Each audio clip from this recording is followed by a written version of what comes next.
Le débrief du jour va être un petit peu plus court que d'habitude. Séance, allez un peu au ralenti aujourd'hui à la Bourse de Paris. Il faut dire que Londres et surtout Wall Street sont fermés. C'est le Spring Bank Holiday outre-Manche et le Memorial Day aux États-Unis. Résultat, le CAC 40, il a dû tracer sa route tout seul. D'où une séance avec peu de volume, 2 milliards à peine d'euros échangés. Un indice qui finit à plus 0,37% vers les 5336 points. Les élections européennes n'ont guère eu d'effet sur les marchés alors que les partis pro-européens, ils conservent les 2 tiers des sièges malgré les bons scores de plusieurs partis eurosceptiques dans plusieurs pays. Bon, même si les marchés américains sont fermés, Donald Trump a tenu à rappeler lors de sa visite d'État au Japon que les États-Unis n'étaient pas prêts de signer un accord avec la Chine. Voilà, c'est dit. Et puis sur le marché français, la star du jour qui a tracté le CAC 40, elle toute seule, c'est Renault qui bondit de 12%, tandis qu'à Milan, Fiat Chrysler Automobile, FCA, ça juge près de 8%. La nouvelle a fuité dès le week-end. Le constructeur italien a proposé un projet de fusion entre égaux avec la marque aux losanges. La nouvelle entité se propulserait à la 3e marche des constructeurs automobiles avec 8,7 millions de véhicules produits par an. Renault a indiqué étudier ce projet avec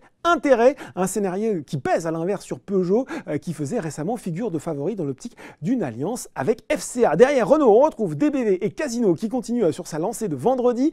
Rallye rebondit aussi de son côté un peu, reprenant 5,6%. Belle séance enfin pour Société Générale et chimiste Arkema. Côté baisse, c'est presque, on prend les mêmes et on recommence par rapport à la séance de vendredi. On a parlé de Peugeot, Dassault Aviation reste sous pression après le cambriolage intervenu à ses bureaux de Saint-Cloud. Et puis Elior enchaîne les séances de repli, 3e séance de baisse consécutive.